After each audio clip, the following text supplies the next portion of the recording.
दोस्तों, सिंध की तारीख 8000 साल पुरानी है, जिसका शुमार मेसोपोटामिया और मिस्र के साथ दुनिया की 3 इब्तिदाई तहजीबों में होता है। सर जॉन मार्शल्स ने 1920 में मोइंजोदड़ो और हड़प्पा की खोज से इस बात को साबित किया। वादी सिंध में बहने वाला वसी और अरीज दरियाए सिंध इस तहजीब की सबसे बड़ी बुनियाद है। नाजरीन, हमें हमेशा बताया जाता है कि मोइंजोदड़ो और हड़प्पा सबसे कदीम है। ऐसा बिल्कुल भी नहीं है। मोइंजोदड़ो और हड़प्पा से भी कदीमी आसार सिंध की तहजीब में पाए जाते हैं। 8000 साल कबल मसीह बलूचिस्तान के शहर मेहरगढ़ से सिंध की तहजीब के इब्तिदाई आसार मिलते हैं और यहीं के लोगों ने इंडस वैली सिविलाइजेशन को बुलंद किया। और आज से 3000 साल कबल मसीह मोइंजोदड़ो और हड़प्पा जैसे शहर कायम किए जो इस तहजीब का मरकज रहे। नाजरीन, इस दुनिया पर सिंध के कई एहसानात हैं। मोइंजोदड़ो और हड़प्पा ने हथियारों से पाक मुआशरा कायम किया, जो नजरिया सिंध का आकाश है कि दुनिया को हथियारों से पाक किया जाए। दुनिया का पहला इनकलाब ज़रई इनकलाब था जो सिंध से शुरू हुआ। जब इंसानों ने जंगलों से निकलकर गांव और शहर बसाना शुरू किए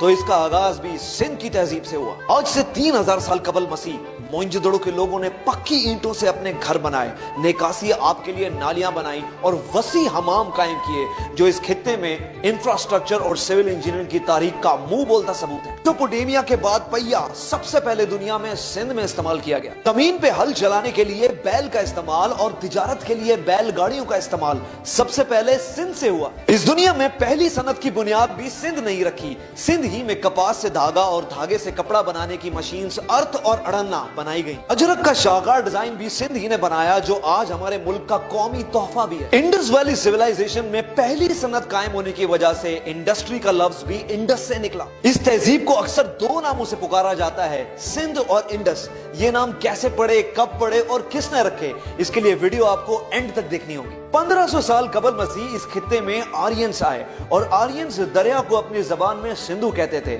इसलिए आर्यंस ने इस तहजीब को सिंध का नाम दिया। ये तारीख में इस तहजीब को दिया जाने वाला पहला नाम था जो आर्यंस ने रखा। इससे पहले तारीख में इस तहजीब का कोई और नाम नहीं मिलता। आर्यंस ने इस धरती को अपनी मां कहकर दुनिया को मादरे वतन का नजरिया भी दिया। 1000 साल कबल मसीह तक इस तहजीब का मजहब बुद्धिज्म रहा, जिसके आसार टैक्सिला और गंधारा में आज भी मौजूद हैं। और इसके बाद इस तहजीब का मजहब हिंदुइज्म में तब्दील हुआ। हिंदुइज्म की मशहूर और मारूफ तवील तारीफी नज़म महाभारत में भी सिंध का जिक्र मौजूद है। महाभारत में 1000 साल कबल मसीह सिंध को भारतवर्ष का हिस्सा बताया गया। 600 साल कबल मसीह सिंध में पहली ईरानी सल्तनत दाखिल हुई और अजीम साइरस बादशाह ने दरियाए सिंध फतह किया।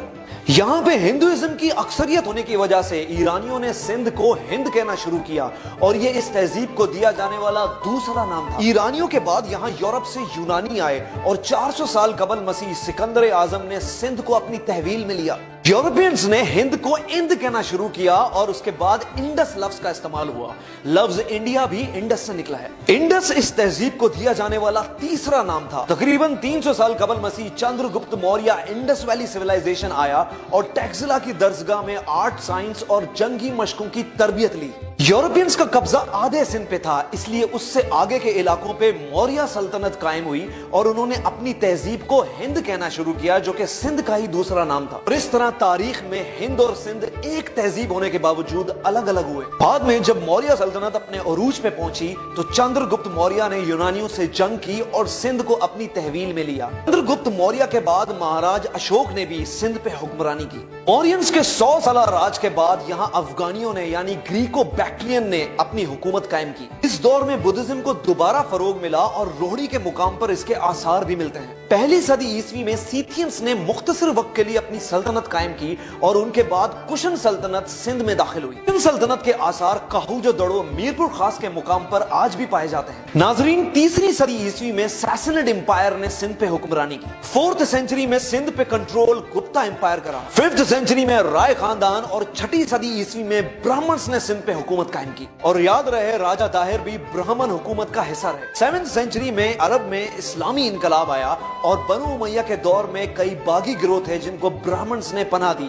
बस इसी तनाजे को लेके उमवियों और ब्राह्मण्स में आपसी रंजिश कायम हुई। सिंध की साहिली पट्टी पे समुद्री डाकू यानी पायरेट्स ने अरबी काफिले लूटना शुरू किए, जिसका इल्जाम बनु उमैया ने ब्राह्मण हुकूमत पे डाला और हज्जाज इब्न यूसुफ ने अपने जवान भतीजे मोहम्मद बिन कासिम की सरबराही में अरब से एक बड़ी फौज सिंध फतह करने के लिए भेजी। आरो और रोड़ी के मुकाम पर राजा दाहिर और मोहम्मद बिन कासिम की फौजों में एक खूनरेज जंग हुई, जिसमें मोहम्मद बिन कासिम को फतह हासिल हुई और इसके बाद सिंध में इस्लामी सल्तनत का आगाज हुआ। अब्दुल्ला शाह गाजी वो पहले सूफी बुजुर्ग थे जो इसी दौर में सिंध आए, इंसानों को मुतासिर किया और चौक दर चौक लोगों ने इस्लाम कबूल करना शुरू किया। यूं अरब के बाद इस्लाम सबसे पहले सिंध में दाखिल हुआ और यही वजह है सिंध को बाबुल इस्लाम भी कहा जाता है। 8वीं सदी से 10वीं सदी तक सिंध बनु अब्बास के जेरे असर रहा। यहाँ के लोग सर ढांपने के लिए पहले पगड़ी का इस्तेमाल करते थे और बाद में सिंधी टोपी का इस्तेमाल आम हुआ। 18वीं सदी में यहाँ तुर्कों की आमद हुई और सुल्तान महमूद गजनवी ने सिंध पे हमला करके यहाँ अपनी सल्तनत कायम की। इसी दौर में ईरान से अली हजवेरी यानी दाता गंज बख्श इंडस वैली सिविलाइजेशन तशरीफ लाए। 13वीं सदी में ममलुक्स ने हिंद में दिल्ली सल्तनत कायम की और इसी दौर में सुमरो खानदान ने सिंध पे राज किया। सुमरो बादशाह असल में अरब थे, मगर सिंध धरती पे मर मिटने के जज्बे की वजह से इनको सिंधी राजपूत का लकब दिया गया। इसी दौर में ईरान से ख्वाजा मोइनुद्दीन चिश्ती और लाल शहबाज कलंदर की इंडस वैली सिविलाइजेशन में आमद हुई। एक ने सिंध बसाया और एक ने हिंद बसाया। 14वीं सेंचुरी में सम्मा खानदान ने सिंध पे अपना राज कायम किया। सम्मा खानदान ने ठट्ठा के करीब अपना दारुल खिलाफा बनाया और इसी सदी में मखली दुनिया का सबसे बड़ा कब्रिस्तान वजूद में आया। 15वीं सेंचुरी में अरगून ने सिंध फतह किया जो मंगोल सल्तनत का हिस्सा थे। 16वीं सदी में अकबर बादशाह ने सिंध को अपनी तहवील में लिया और मुगल सल्तनत ने सिंध को कंट्रोल किया। 17वीं सेंचुरी में हाला के मुकाम पर शाह अब्दुल लतीफ भिटाई की पैदाइश हुई। सिंध में आर्ट्स और म्यूजिक को एक खसूसी अहमियत हासिल थी। यही वजह है कि शाह अब्दुल लतीफ भिटाई ने एक म्यूजिकल इंस्ट्रूमेंट भी इन्वेंट किया जिसको तंबूरा कहते हैं। शाह अब्दुल लतीफ भिटाई ने हिंदुओं और मुसलमानों के दरमियान अपनी पोइट्री और म्यूजिक से एक हम आहंगी की फिजा कायम की। 18वीं सदी में मुगल सल्तनत ने यार मोहम्मद कलोड़ो को सिंध का गवर्नर बनाया और कलोड़ो खानदान ने सिंध पे राज किया। इस दौर में सूफी बुजुर्ग सच्चल शर्मस की पैदाइश खैरपुर मीरस दराजा के मुकाम पर हुई। 19वीं सदी में सिंध पे टालपुर खानदान का राज रहा और इसी दौरान मुगल सल्तनत का जवाल और ब्रिटिश राज कायम हुआ। टालपुर बेसिकली कलोड़ो फौज में एक बलोच कबीला था। जब कलोड़ो ने टालपुरों के सरदार का कत्ल कर दिया तो टालपुरों ने कलोड़ो की सल्तनत उलट के रख दी। टालपुरों ने सिंध में सन के मुकाम पर एक वसी किला बनाया जिसको रनी कोट का नाम दिया गया और यह किला दुनिया का सबसे बड़ा किला माना जाता है। जब सिंध ने टालपुर की सरबराही में ब्रिटिश राज को मानने से इनकार कर दिया तो अंग्रेजों ने सर चार्ल्स नेपियर की सरबराही में सिंध फतह करने के लिए एक बड़ी फौज भेजी। ये एक खूनी जंग साबित हुई और सिंधियों की बहादुरी देख के अंग्रेज दंग रह गए। जनरल होश मोहम्मद शीदी ने इस जंग में एक अहम किरदार अदा किया और बहादुरी से लड़कर जामे शहादत नोश किया। अंग्रेज ये जंग जीत गए, मगर जीतने के बाद भी होश मोहम्मद शीदी की बहादुरी को फरामोश न कर सके और सर चार्ल्स नेपियर ने एक फौजी एजाज के साथ हैदराबाद में इस बहादुर को सुपर्द खाक किया। जगीर में अंग्रेजों को हैदराबाद हमेशा भारी रहा। एक मैसूर का हैदराबाद जिसमें टीपू सुल्तान लड़े और एक सिंध का हैदराबाद जिसमें होश मोहम्मद शीदी लड़ा और इन दोनों जंगों में अंग्रेज ने अपनी दुश्मन की बहादुरी का खुद एतराफ किया। बहरहाल सिंध पे आखिरी हुकूमत ब्रिटिश राज की रही। इंडस वैली सिविलाइजेशन के इलाके सदियों तक रियासतों के जेर असर रहे और मुख्तलिफ तहजीबों ने इनके ऊपर हुक्मरानी की।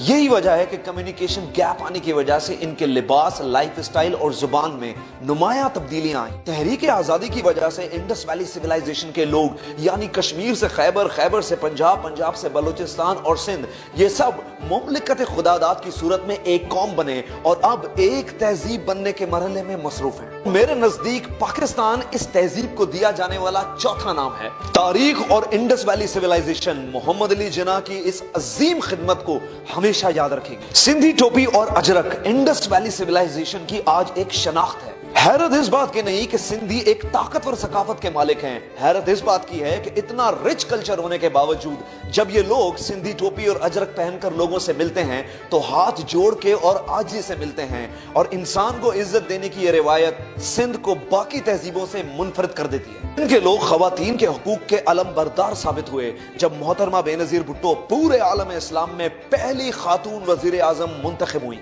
आज हमें अपनी तहजीब को पढ़ने और समझने की जरूरत है کہ جب دنیا جہالت کے اندھیروں میں دھسی ہوئی تھی تب ہماری تہذیب ایک روشن ستارے کی مانند تھی. آج کی تہذیب میں بھلے ہی ہمارے لباس، کھانے، رہن سہن اور زبان مختلف ہو گئی ہوں، لیکن ہماری روایات جس میں عاجزی، مہمان نوازی اور انسان کو عزت دینے کا جذبہ آج بھی اتنا ہی پرانا ہے جتنا کہ انڈس ویلی سیولائزیشن. یہاں جو بھی لوگ آئے وہ یہاں کی عاجزی، مہمان نوازی اور خلوص دیکھ کر اس دھرتی کے ہو کے رہ گئے. وہ چاہے افریقنز ہوں، عرب، پرشینز، افغانی، ترک یا یورپینز، سب اس تہذیب سے متاثر ہوئے. آج ہمارا پیارا ملک پاکستان انڈس ویلی سیولائزیشن کی مکمل عکاسی کرتا ہے، جس میں خیبر پختونخوا میں گندھارا ہو، پنجاب میں ہڑپا، بلوچستان میں میہر گڑھ یا سندھ میں موئنجو دڑو، یہ سب انڈس ویلی سیولائزیشن کے مرکز ہیں. اللہ ہمیں ایک تہذیب یافتہ قوم بنائے تاکہ ہم ایک حقیقی فلاحی ریاست قائم کر سکیں. یہ تھی سندھ کی عظیم تاریخ. اپنے ہوسٹ کمیل شاہ کو اجازت دیجیے، ملتے ہیں اگلی ویڈیو کے ساتھ.